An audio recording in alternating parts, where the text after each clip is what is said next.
I'm particularly pleased to be here this morning to participate in the opening of the 4th Biennial meeting of Caribbean National Observatories on Drugs and to receive the report on the comparative analysis of drug use by students in 12 Caribbean countries.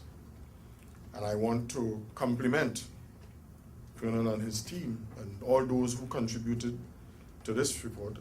It's clearly evident that tremendous research was put into that, and I know it's going to serve us in good stead. I want to thank you, and I invite you to applaud Colonel again for that.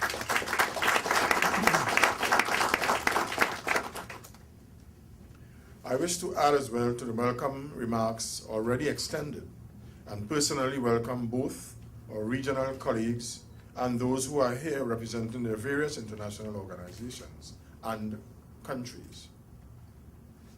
In this globalized environment, operated mainly through market-driven forces, it is instructive to note that the drug trade arguably represents a good example of the free market at work.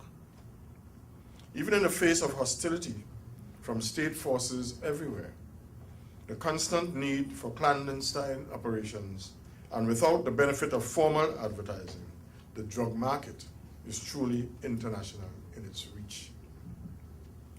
The ruthless passion of the drug merchant to poison the world's children has to be matched with equal resolve and vigor to detect and arrest them as they corrupt persons to traffic in their product.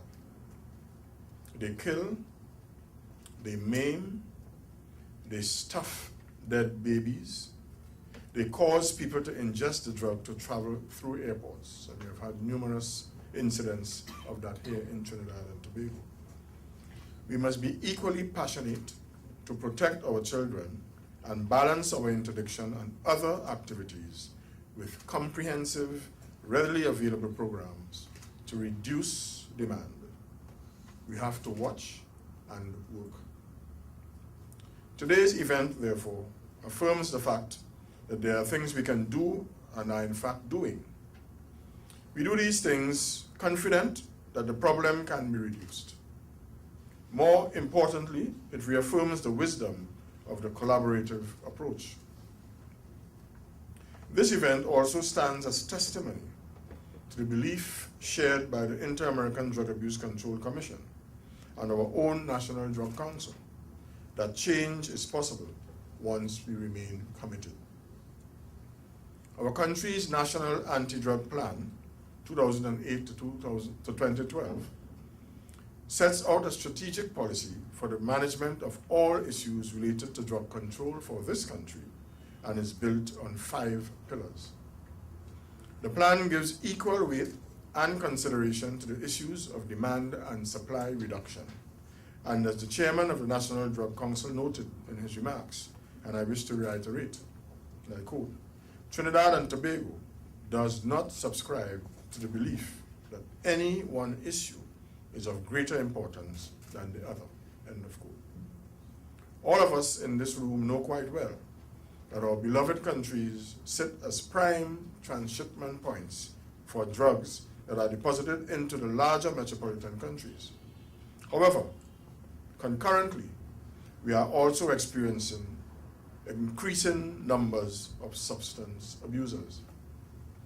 Additionally, this country, like many others in the region, is experiencing an increase in the number of firearms which use the same routes as the drugs and linger in our countries to support the escalating criminal activity. Ladies and gentlemen, we must acknowledge that the drug trade is the prime driver of crime across the Caribbean.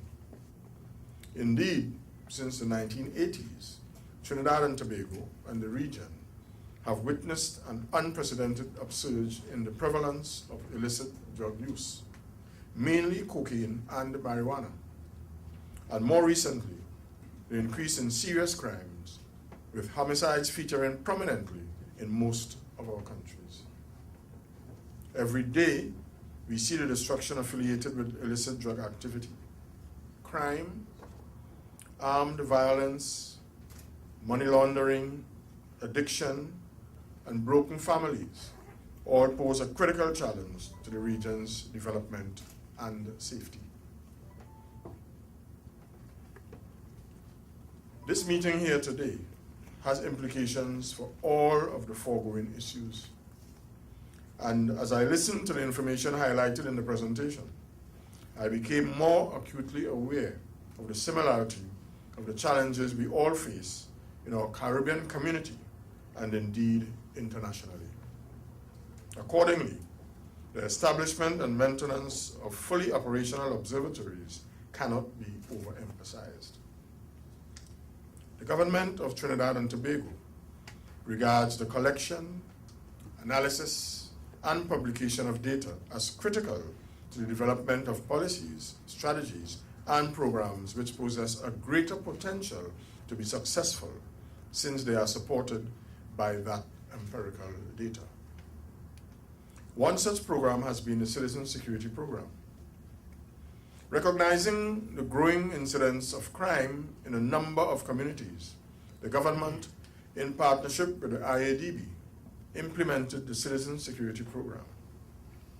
This provides various levels of intervention that strengthen communities which are most at risk by providing residents with leadership training and skills to improve their individual and, by extension, their community's situation. The Citizen Security Program also supports the Ministry's Youth Development Trust. We continue to show our commitment through organizations like the Trinidad and Tobago Cadet Force, the Civilian Conservation Corps, the Police and Fire Youth Clubs, the recently established mentorship program, the military-led academy training program, MILAT, and the military-led youth program of apprenticeship and orientation training, MIPA.